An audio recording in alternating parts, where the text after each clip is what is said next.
Hi guys, welcome to our channel mister సిసింది.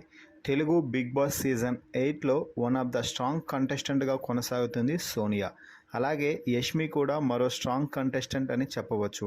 అయితే వీరిద్దరి మధ్య ఈ వారం జరిగిన నామినేషన్స్లో హాట్గా చర్చలు జరిగాయి. ఒకరిపై ఒకరు కామెంట్స్ చేసుకుంటూ నామినేషన్స్ని హీట్ ఎక్కించారు. అయితే ఇక నామినేషన్స్ ముగిసిపోయాయి అన్న తర్వాత కూడా మళ్ళీ సోనియా యష్మి క్యారెక్టర్పై మాటలు వదిలేసింది. నోరు జారేసింది. యష్మి సోనియా బిగ్ బాస్ హౌస్లోకి వచ్చినప్పటి నుండి తొలి రోజు నుండి ఎవరో ఒకరిపై క్యారెక్టర్ అసాసినేషన్ మాటలు మాట్లాడుతూ వారిని క్యారెక్టర్ పరంగా దిగజార్చే మాటలు మాట్లాడుతూ ముందుకు సాగుతుంది. ఒక్కొక్క వారం ఒక్కొక్కరిని టార్గెట్ చేస్తూ అడుగులు ముందుకేస్తుంది సోనియా. అయితే యష్మిపై క్యారెక్టర్ అసాసినేషన్ చేసినప్పటికీ యష్మి చాలా ధీటుగా అయితే సోనియాకి సమాధానం ఇచ్చే ప్రయత్నం చేసింది. యష్మిపై ఏ క్యారెక్టర్ అసాసినేషన్ చేసింది అంటే, యష్మి నీ ఫోకస్ మొత్తం నీ క్లాన్ అలాగే ఆటపై కాకుండా ఫోకస్ మొత్తం కూడా నువ్వు పృథ్వీ అలాగే నిఖిల్పై మాత్రమే పెట్టావు. అందుకే గేమ్ అలా ఆడావు. అది అందరూ గమనించారు, నేను కూడా గమనించాను.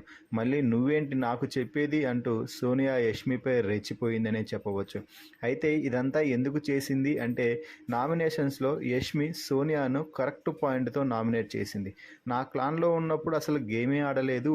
నీ ఫోకస్ మొత్తం నిఖిల్ అలాగే పృథ్వీపై మాత్రమే పెడుతున్నావు. వారు ఏం చెప్తే అది చేస్తున్నావు. వారిని ఒక తోలుబొమ్మలాగా మార్చి వారితో ఏమైనా నువ్వు చేపించుకుంటున్నావు అంటూ యష్మి అభిమానుల్లో మనసుల్లో ఏముందో అదే పాయింట్ చెప్పి సోనియాను నామినేట్ చేయడంతో తిరిగి సోనియా యష్మిపై ఈ నింద మోపుతూ నీ ఫోకస్ మొత్తం పృథ్వీ నిఖిల్పైనే ఉంది కదా, నీ కన్ను మొదటి రోజు నుంచి వారిద్దరిపైనే ఉంది.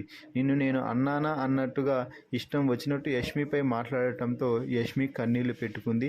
ఇక నిఖిల్ వచ్చి యష్మిని ఓదార్చే సమయంలో కూడా నేను నీతో మాట్లాడిన ప్రతి మాట కూడా ఆమె ఎంత తప్పుగా అర్థం చేసుకుంది.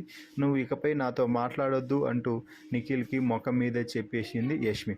మొత్తంగా సోనియా అయితే ఒకరితో క్యారెక్టర్ అజైనేషన్ చేసి ఒక వారం ఇంట్లో పబ్బం గడిపేలాగా ప్లాన్ చేస్తుండడంపై మీ అభిప్రాయాన్ని కామెంట్స్ రూపంలో తెలపండి. అలాగే మన ఛానల్ని సబ్స్క్రైబ్ చేయండి.